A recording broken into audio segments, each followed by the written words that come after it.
जय कोहली शंकर महादेव की जय।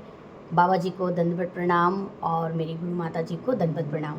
तो आज मैं आपके लिए फिर से एक बहुत अच्छी वीडियो लेकर आई हूँ और मेरे लिए बहुत अच्छे कमेंट आए थे कि मैं आप लोगों को फिर से एक वो सोचती हूँ कि नवरात्रि के लिए मैं बहुत अच्छी वीडियो बनाऊँ, क्योंकि आप नवरात्रि में अगर ये सब गलती करेंगे ना तो आपको 6 महीने पूरे भुगतान करने पड़ेंगे और फिर आपकी सेहत ख़राब हो जाएगी। आप मानसिक रूप से बहुत ज़्यादा बीमार हो जाएंगे, शारीरिक रूप से, आर्थिक रूप से, हर चीज़ से। तो गुरु जी की हमारी बहुत सारी वीडियो होती है, लेकिन आप बहुत स्किप कर देते हैं, कहीं नहीं देखते। लेकिन मेरी भी वीडियो आप स्किप ना करें, पूरी वीडियो देखें तो आपको लाभ होगा, तो आपको समझ में आएगा। क्योंकि मैं खुद चाहती हूँ कि मैं वीडियो बहुत लंबी ना करूँ, बहुत कम समय की वीडियो बनाऊँ और आपको फटाफट बताऊँ। और मैं अच्छी हिंदी में ही आपको बताती हूँ ताकि आपको समझ आ सके, और बहुत ही सरल भाव, बहुत ही सरल शब्दों में बताती हूँ। तो देखो, गुरुजी ने बहुत सारी वीडियो डाली हैं, लेकिन आप वीडियो बहुत सारी हो गई हैं कि आपको ढूंढना पड़ जाएगा। और मैं हर टाइम, जैसा फेस्टिवल, जैसा दिन, जैसा सब समय चलता रहेगा, मैं वैसे वैसे आप लोगों के लिए वीडियो बनाती रहूँगी।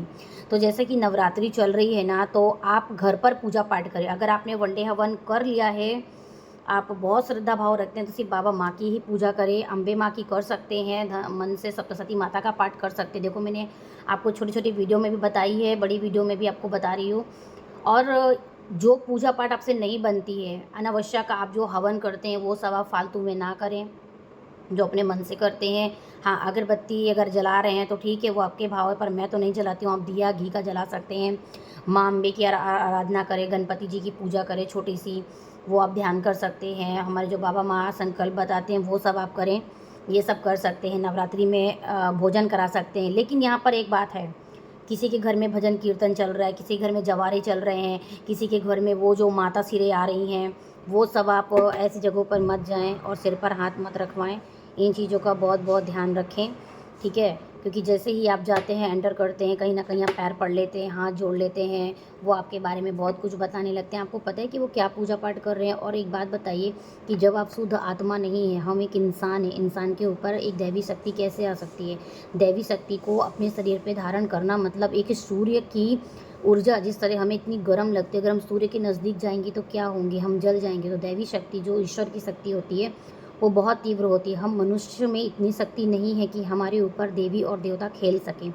वो सब उनके पितृ होते हैं जो अनावश्यक वो पूजा पाठ करके ग्रहण करते हैं, और वो अनावश्यक किसी को भी भोग लगा रहे होते हैं। उन्हें ये नहीं पता कि हम किसको भोग दे रहे हैं, हम किसकी पूजा कर रहे हैं। जब वो ये त्यौहार नहीं चल रहे होते हैं, तब भी वो पितृ की पूजा कर रहे होते हैं।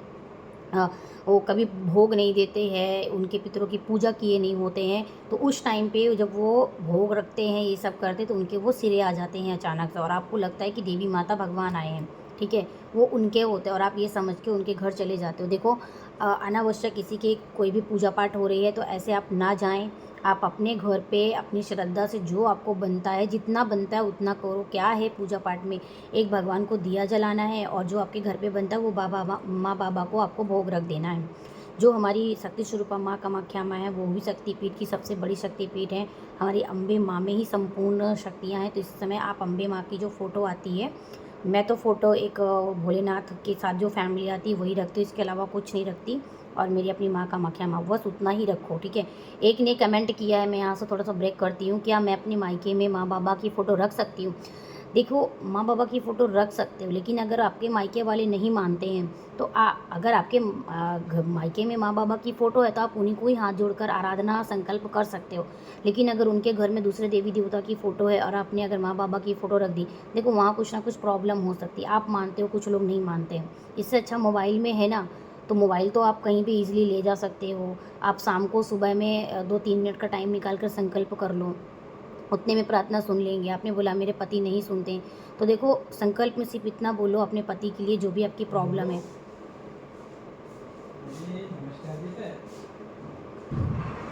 अगर अगर वो नहीं सुन रहे हैं तो अभी सिर्फ आपको जो दिक्कत है, जो परेशानी, आप वो बोलो संकल्प में। फिर एक बोल रहे हैं क्या मैं दूसरों का संकल्प ले सकता हूँ? बिल्कुल नहीं लेना है संकल्प। आपको पता है दूसरों के लाइफ में क्या चल रहा है, उनकी लाइफ में जो चल रहा है ना, वो आपके ऊपर होने लगेगा। इसलिए आप लोगों के साथ सब गलत होने लगता है। आप अपने लिए मांगो ना, दूसरों के लिए क्यों मांगते हो? आप अपने लिए मांगो कि भगवान मुझे शक्ति दो आगे बढ़ने की, भगवान मुझे प्रेरणा दो आगे कमाने की, भगवान मुझे स्वस्थ रखो। अगर आप स्वस्थ हो, आप पैसे कमा रहे हो, तो दुनिया की कोई भी ताकत आपको रोक नहीं सकती। दुनिया की सारी ताकत आपके पास आ जाएगी। जो नहीं झुकेंगे वो आपके पास आ जाएंगे ना बहन भाई। आप ये क्यों नहीं समझते हो? ठीक है, आप अपने लिए संकल्प कीजिए, मैं स्वस्थ रहूँ, मुझे बाबा माँ मुझे सद्बुद्धि दीजिए, जो लड़ने वाले लोग आते हैं उनको दूर कीजिए, ये सब मांगो ना आप। ठीक है, तो ये रही ये मुझे आई होप, मुझे लगता है कि मैंने आपके सारे सवालों का जवाब दे दिया है। और एक थे कि मैं यूरोप में रहता हूँ, मैं संकल्प नहीं ले पा रहा हूँ। तो ठीक है, आप यूरोप में रह रहे हैं, कोई बात नहीं। देखो, भगवान आपके कंट्री या धरती से कोई मतलब नहीं है। धरती सब एक ही है, इंसान सब एक ही है। आप कभी भी किसी भी टाइम तो फ्री होते होंगे, घर आते ही होंगे। सिर्फ आपको ऐसे हाथ जोड़ना है। मैं ऐसे हाथ जोड़ने के इसलिए बताती हूँ, हमारा पूरा बॉडी हम इस तरह से बांध लेते हैं और एकाग्र मन हो जाता है। आप माँ बाबा को ध्यान करो, उनको प्रार्थना करो, हाथ जोड़ो और फिर उनके जो भी आपके विशेष है वो बोलो, जो आपके साथ गलत हो रहा है वो बोलो। ठीक है, आई होप कि मैंने आपके लिए बहुत ही अच्छी वीडियो लेकर आई हूँ। और नवरात्रि में जो आप लोगों के घर जाते हो या ऐसी मंदिर जाते हो जहाँ पे शिव जी नहीं है, देखो जहाँ पे शिव जी हैं वहीं पे जाइए, बाकी जगह की मंदिर में ना जाइए। और कुछ मंदिरों में आप देखना कि पंडित जी के सिरे आ रहे हैं, ये आ रहे हैं, वो आ रहे हैं, पैसों के लिए वो कुछ भी करे। देखो, उनके सब पैर वैर मत पड़ो, उनसे कुछ भाग्य भविष्य मत पूछो। अगर पूछना है तो अपना ही भविष्य बना लेना, अपना ही सब कुछ कर लेना, अपना क्यों नहीं कर लेते। तो ये पाखंडियों से, इस पाखंड से दूर रहें। नवरात्रि है, नवरात्रि में बहुत बचकर संभल कर चलें। माता अम्बे साक्षात इस धरती में आते हैं, जिनके ऊपर गंदगी होती है, गंदगी सवर नहीं कर पाती हैं भगवान के सामने, वो नाचने लगती हैं। इंसान के अंदर इतनी कोई ताकत नहीं है कि हम भगवान को अपने ऊपर बैठा लें। अगर भगवान ही आते तो क्यों ना वो आप लोगों को हाथ रखते ही आपको सब दे देते। ये क्यों नहीं सोचते हो? जरा इतनी सी चीज़ सोच कर देखो, क्यों आएंगे? वो भूखी आत्मा होती है जो आपके घर में परेशान रहती है, वो एक टाइम पर आने लगती है, उन्हें मोक्ष चाहिए। तो वो सब हमारे गुरु जी के द्वारा ही मोक्ष मिलती है। ये चीज़ आपको गुरु जी समझाना चाहते हैं, आप इतनी सी बात समझिए। मोक्ष मिलने के बाद भी आपकी स्मृतियाँ नहीं जाती हैं। स्मृतियों के लिए हमें हाथ जोड़कर रोज़ संकल्प कीजिए। जिस तरह हम अपनी एनर्जी के लिए हम खाना खाते हैं ना, अगर हमें सुबह सोचो, अगर हम सुबह उठते हैं फ्रेश होने के बाद अगर हम नाश्ता नहीं करते तो क्या आप काम कर पाओगे? अगर दोपहर में आप खाना पानी नहीं खाओगे तो क्या काम कर पाओगे? तो हमने एनर्जी कहाँ से ली? खाना खा कर ली। तो दूसरी एनर्जी हमें कहाँ से मिलती है? धूप से मिलती है। तीसरी एनर्जी रात को चंद्रमा निकलते हैं। तो ये सब एनर्जी का खेल है। तो हमारे अंदर भूतों प्रेतों की एनर्जी रहती है, स्मृतियाँ रहती हैं। हम निगेटिव चीज़ को सोचें। हमें जीवन में क्या चाहिए? हम स्वस्थ रहें। हम स्वस्थ रहेंगे तो काम कर पाएंगे। हमें जीवन में उन लोगों से नहीं मिलना है जो हमारा बुरा सोचते हैं, उनसे आप हट जाओ ना। यही सारी चीज़ें हैं, यही सब निगेटिव एनर्जी हैं, आप इनसे दूर रहिए। कुछ एनर्जी ऐसी होती हैं जो हमें दिखाई नहीं देती हैं, यही सब हमारे गुरुजी बताते हैं। ठीक है, तो आप संकल्प कीजिए, माँ बाबा को प्रार्थना कीजिए, आपकी प्रार्थना स्वीकार होगी।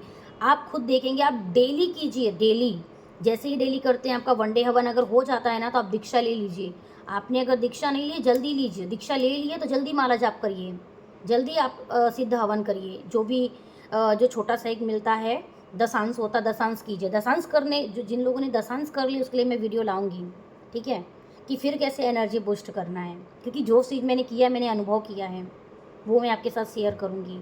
तो आई होप कि मैंने आपके लिए बहुत अच्छी वीडियो लेकर आई हूँ। और वीडियो ज़्यादा से ज़्यादा शेयर कीजिए और सबके साथ बहुत ज़्यादा शेयर कीजिए। नेक्स्ट वीडियो में आपके साथ फिर से मिलती हूँ। और मुझे बहुत अच्छे कमेंट कीजिए, आपके मन में ऐसी क्या चीज़ें हैं जबकि पूरी नहीं हो रही हैं। ठीक है, तो जब तक के लिए बाय बाय।